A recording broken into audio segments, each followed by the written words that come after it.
Hello friends, welcome to my YouTube channel that is technical Iftikhar. Friends, आज का जो मेरा टॉपिक है वो ये है कि आप जब भी कोई भी गाड़ी परचेज़ करते हैं तो कौन कौन से ऐसे डॉक्यूमेंट्स हैं जो आपको देखने चाहिए।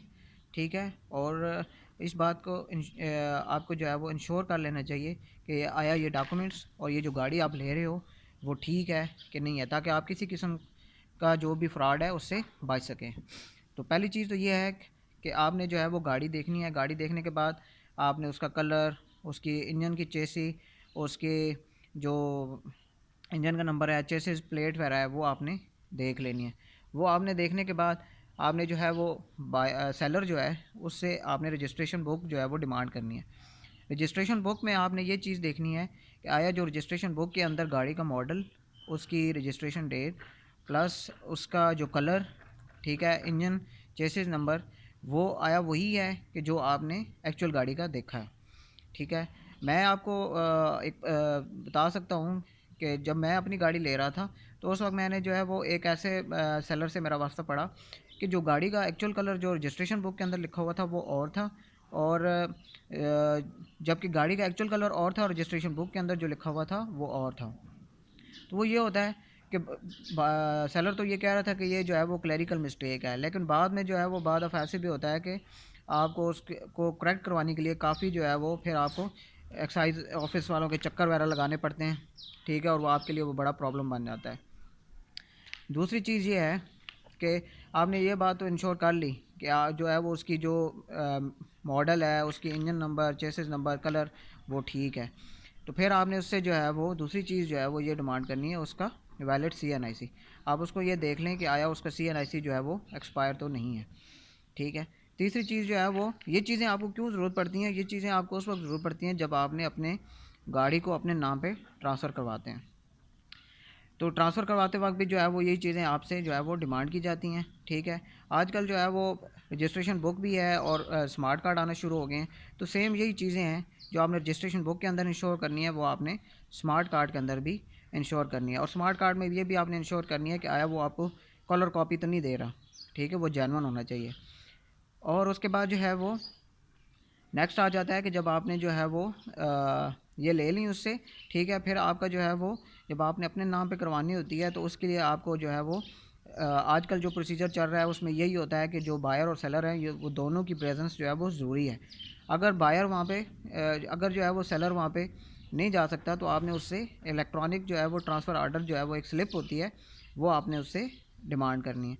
ठीक है। वो जो है वो ये होती है कि वो कोई भी जो नज़दीक तरीन सहूलत सेंटर होता है वहाँ पे वो जाता है, वहाँ पे वो गाड़ी का इंजन नंबर, ठीक है जी, चेसिस नंबर बताता है, ठीक है, और प्लस अपना CNIC बताता है, तो उसको एक स्लिप मिल जाती है। तो वो स्लिप जो है वो 3 मंथ के लिए वैलिड होती है। ठीक है। अगर आप जो है वो गाड़ी परचेज़ कर रहे हैं और उस वक्त वो जो है वो सेलर कहता है जी कि मेरे पास इलेक्ट्रॉनिक ट्रांसफ़र स्लिप मौजूद है, तो आप उसमें देख लें कि उसके अंदर कितने नंबर ऑफ़ डेज़ जो है वो उसके अंदर एक्सपायर होने में रहते हैं। ठीक है। कहीं ऐसा तो नहीं कि वो बहुत पुरानी है और फिर आपके लिए जो है वो प्रॉब्लम बन जाए। तो ये जो है वो आपने इंश्योर करना है कि जो ETO स्लिप है, ठीक है, उसमें कितने जो है वो 3 मंथ उसकी वैलिडिटी होती है, तो उसमें मैक्सिमम टाइम होना चाहिए। ठीक है। प्लस उसका जो है वो जो CNIC है वो एक्सपायर नहीं होना चाहिए।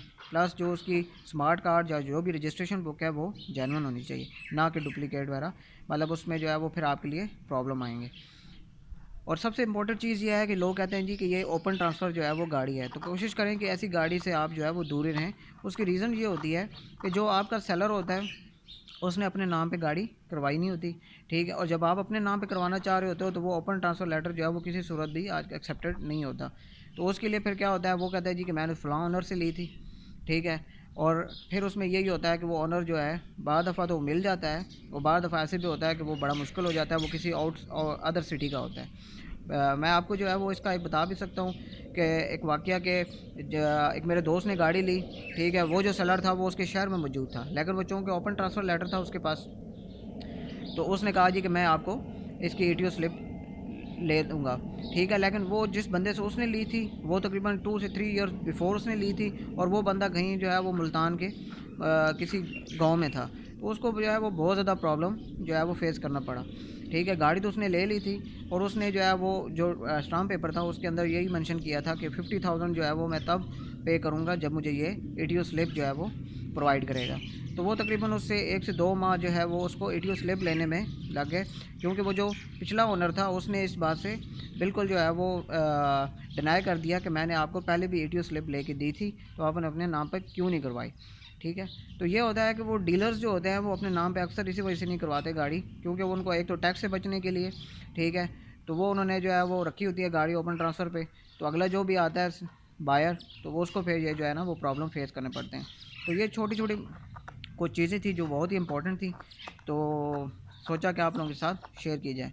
तो नेक्स्ट टाइम आप भी जब भी गाड़ी परचेज़ करें तो ये चीज़ें जो है वो ज़रूर जो है वो आप उस जो सेलर है उससे डिमांड करें। नेक्स्ट टाइम जो है वो इंशाल्लाह फिर किसी टॉपिक के साथ हाज़िर होऊंगा। टिल देन अल्लाह हाफ़िज़।